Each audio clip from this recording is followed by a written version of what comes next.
আজি ৰাজ্যপালৰ ভাষণত ধন্যবাদ খোজাৰ প্ৰস্তাৱ আপোনালোকৰ এই বিষয়টোত আপোনালোকে কেনেদৰে প্ৰতিক্ৰিয়া ব্যক্ত কৰিলে আৰু সমগ্ৰ বিষয়টো সন্দৰ্ভত মই প্ৰথমতে আপোনালোকক এটা কথা কওঁ যে ৰাইজৰ দলে আমি বিচাৰো যে মহিলাসকলৰ কাৰণে আসন সংৰক্ষণ 50% হওক।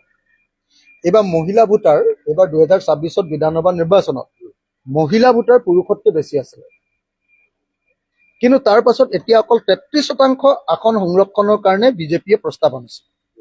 আমি সেইটো সংশোধন কৰি 50% কৰিব লাগে বুলি কওঁ। দ্বিতীয়তে এওঁলোকে মহিলাসকলে যাতে কেতিয়াও সংৰক্ষণ নাপায় তাৰ কাৰণে নতুন বস্তু এটা ইয়াত ভৰাই দিছে। ইয়াত কৈছে যে সমষ্টি পুনৰ নিৰ্ধাৰণৰ পাছতহে মহিলাবিলাকে সংৰক্ষণ পাব লাগে। আমিতো কওঁ যে আজিৰ পৰাই সংৰক্ষণ পাব লাগে, 50% সংৰক্ষণ আজিৰ পৰাই পাব লাগে। সেইকাৰণে আপোনালোকক কওঁ যে আজি যি ৰিজলিউশ্যন বা সংকল্প প্ৰস্তাৱ মেডাম অজন্তা নেওগে আনিছে, সেই প্ৰস্তাৱক আমি সমৰ্থন কৰিও তাক বৃদ্ধি কৰিবৰ কাৰণে এই সংখ্যাটো পাৰ্চেণ্টেজটো 50%লৈ বৃদ্ধি কৰিবৰ কাৰণে সংৰক্ষণ আৰু লগতে মানে পিছত নহয় আজিৰ দিনটোৰ পৰাই সংৰক্ষণৰ ব্যৱস্থা আৰম্ভ কৰিব লাগে বুলি মই দাবী জনালো। কিয় তেওঁলোকে সমষ্টি দ্বিতীয় বস্তুটো হ'ল যে আপোনাৰ ইউচিচিখনৰ কিবা মতলব আছে নেকি? আপুনি চাওক, ইউচিচিখন মই পঢ়ি যেতিয়া চালো, ওপৰৰ পৰা পঢ়ি চালো, ইউচিচিখনতো একোৱেই নাই, ঘোঁৰাৰ ঘাস কাটিবলৈ আনিছে।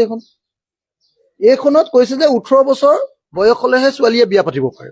সেইটো হিমন্তই ক'বলগীয়া কথা নি? আগৰ পৰাই গোটেই ভাৰতীয় এক অসমৰ এক চবতে লিখাই আছে 18 আৰু 21, পুৰুষ 21 বছৰ, এইটো আগৰ পৰাই আছে, হয় নে নহয় কওক?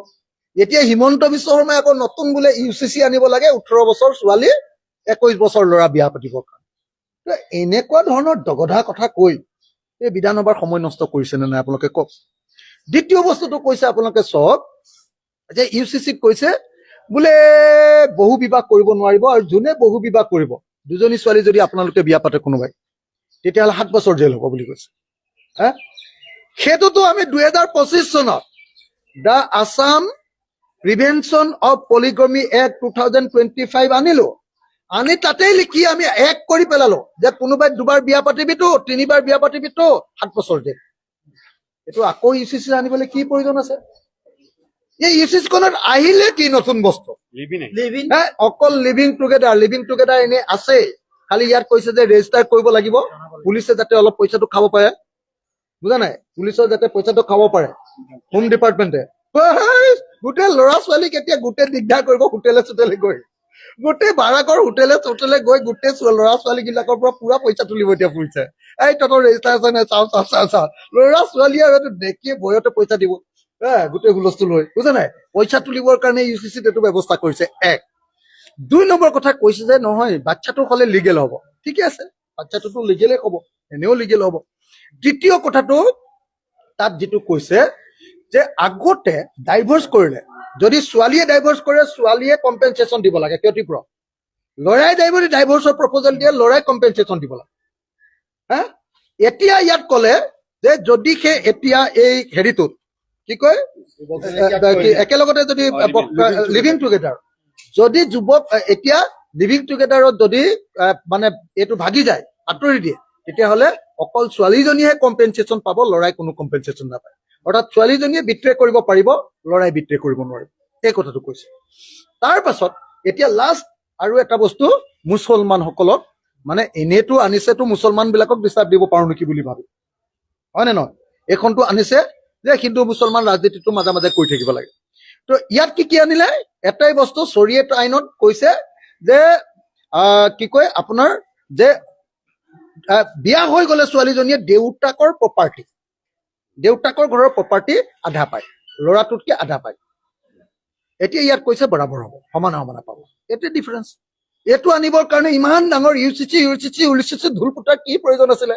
হিমন্ত বিশ্ব শৰ্মাই নিজৰ নামটো দিল্লীত উলিয়াবৰ কাৰণে, হিমন্ত বিশ্ব শৰ্মাই কেতিয়াবা চান্স পালে কেন্দ্ৰীয় কেবিনেটত সোমাব পাৰো নেকি বুলি ভাবে, আৰু সংঘ পৰিবাৰ RSS আৰু বিজেপি মামাই, বুজিছেনে নাই, এই নৰেন্দ্ৰ মোদী আৰু অমিত শ্বাহক তেল মাৰিবৰ কাৰণে এইটো আনিছে, তাৰ বাহিৰে বেলেগ একো নাই। আজি আপুনি সদনত মূল্য বৃদ্ধিক লৈ প্ৰতিবাদ কৰিলে, তাত এটা বিশেষ কথা লিখিছে আপুনি, বাৰদেউ 1250 টকা দিছো, এতিয়া কি আপুনি মানে কথাটো অকমান বুজাই দিব নেকি?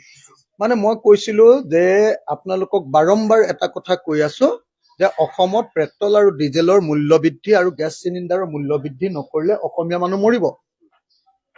পেট্ৰলত যে মূল্য বৃদ্ধি হৈছে, কেন্দ্ৰীয় চৰকাৰে পেট্ৰলৰ ওপৰত টেক্স লয় 19 টকা, ৰাজ্য চৰকাৰে লয় 18 টকা। এটা ভেট, এটা হ'ল এক্সাইজ ডিউটি। এই দুইটা যদি উঠাই দিয়ে তেতিয়াহে আমি 65 টকাত ডিজেল আৰু 65 টকাত পেট্ৰল পাম। মূল্য বৃদ্ধি ৰোধ কৰিবলৈ এইটো কাম কৰি দিলে হ'ল। এই সংকটকালীন অৱস্থাত এইটো কৰাৰ কি অসুবিধা আছে কওক? গেছ চিলিণ্ডাৰ 5% হেৰি আছে, কি কয় আপোনাৰ এইটো কি কয় এইটো, এই যে টেক্সটো GST 5% GST, 3000 টকাত 5% GST আপোনালোকে চাই লওক কিমান GST লগাইছে। এই GSTটো কমাই দিলে আমি গেছ চিলিণ্ডাৰটো সেই 70-75 টকামান কম দামত পাম। সেইকাৰণে মই বাৰম্বাৰ কৈ আছো যে মূল্য বৃদ্ধি ৰোধ কৰাটো এইবাৰ বিধানসভাৰ যিখন বক্তৃতা দিলে ৰাজ্যপালে এটা শব্দ উল্লেখ নকৰে। গতিকে যিখন বিধানসভাত মূল্য বৃদ্ধি সম্পৰ্কে আটাইতকৈ সংকটৰ কালত এটা শব্দ উল্লেখ নাই, সেইখন বিধানসভা, সেইখন চৰকাৰ কেতিয়াও ৰাইজৰ চৰকাৰ হ'ব নোৱাৰে। কথাটো সেইটোৱে। BPF চিণ্ডিকেট সন্দৰ্ভত BPF চৰণ বৰুৱাই কৈছে আপুনি ভিত্তিহীন কথা কৈছে। বৰুৱাই সেইখিনি কথা মানে মই খোলাখুলিকে এটা কথা কৈছো যে হিমন্ত বিশ্ব শৰ্মাই BPF-ক ট্ৰেন্সপৰ্ট ডিপাৰ্টমেণ্টটো দি হাগ্ৰামা মহিলাৰী আৰু হিমন্ত বিশ্বই লগ লাগি অসমলৈ সোমাই অহা চব গাড়ীৰ ওপৰত কৰ লগাই, অবৈধ টেক্স, গুণ্ডা টেক্স লগাই চব অসমৰ বস্তুৰ ওপৰত দাম বঢ়াই দিছে।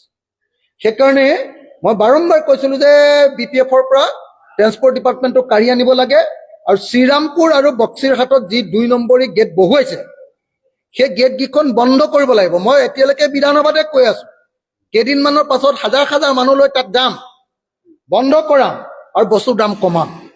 মই মুখ্যমন্ত্ৰীক সাৱধান কৰি দিছো, আপুনি চিণ্ডিকেট ৰাজ বন্ধ কৰক।